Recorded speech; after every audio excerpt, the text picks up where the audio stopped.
Yo, what's up guys? Good day today. Meron tayong release na Expander GLS automatic. Ginabi na tayo dito sa office natin. So yan, patapos na kami ni client natin from Tarlac. Nirefer sa atin ng dati nating client. Yan, Sir Christopher Pascual. Sir, maraming salamat sa inyong referral sa inyong uncle, sir. Yun, so tapos na kami guys. Waiting na lang kami na ibaba yung unit natin. So yan. So yan na guys. Ito na yung ating unit. So medyo inabot na ng gabi dahil sa dami ng tao. Pero ayun, at least makakauwi na sila client.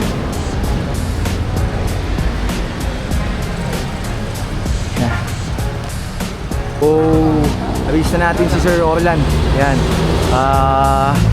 Galing pa ng Tarlac. Yan. Yun. Yan. Sasabi niya sa natin, sa naging transaction natin, all throughout, simula application hanggang ma-release natin yung sasakyan. Actually, mabilis. Okay naman. Okay na okay. Actually, pwede kang madaling lapitan ng mga Mitsubishi. Salamat sir. Yan. Thank you. So yan, salamat kay sir sa tiwala. So yan, pauwi na sila sir sa Tarlac. So ingat kayo sir. Salamat sa tiwala sir. Sige. Ang tama pong proper na pag sir, hintayin nyo mawala tong indicator sir ng airbag. Ito. Yung pula na to sir. Pag nawala po yan Sir Orlan, pwede nyo na po siyang apakan yung brake sir. Tapos pindot lang na mabilis sir. Hindi nyo po siya kailangan diinan kasi masusunod. Sir, every time na ibababa tayo sa sasakyan, lagi po natin pipindutin yung off ng aircon. Here po. So, paano natin siya buksan, sir? Ito lang po. Yan. Pag-off natin, sir, ito lang. Here po. So, yung lamig naman, sir, nakadepende sa inyo kung gaano nyo siya gusto. Ito yung painit, sir. Ito yung palamig. Okay po. So, lagay muna natin. Tapos, sir, lock ko na itong bintana. Baka mamaya po magulat kayo, hindi nyo siya mababa or maano. Kasi bagong tint lang po ito, Sir Orlan. So, 3 to 4 days po muna nyo patuyuin para hindi po siya mabakbak. Kasi pag nabakbak, sir, masisira. Sayang naman po. Okay po.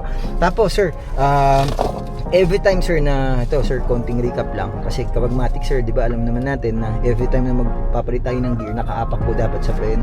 Sir, meron tong locking system. So, kahit ano pong pilit ng ganyan, sir, hindi po yan mag-shift. Kailangan, sir, pipindutin natin yung locking system. Okay po. Tapos, sir, itong parking brake, pinaka-importante. There are 2 ways, sir, para na natin siya ma-engage in disengage. Pag naka-on yan, sir, meaning naka-parking brake. And then, may indicator yan dito, sir. So, yan. So, kung nakapula, sir, ibig sabihin, naka-parking brake po kayo. Pero kung paano natin siya i-disengage, pull down, sir, 5 seconds. 1, 2, 3, 4, 5. Makikita niyo, sir, walang ilaw, wala nang indicator dito, sir. Meaning, pwede na tayong mabante. Okay po. So, yan. So, pauwi na yung client natin dito.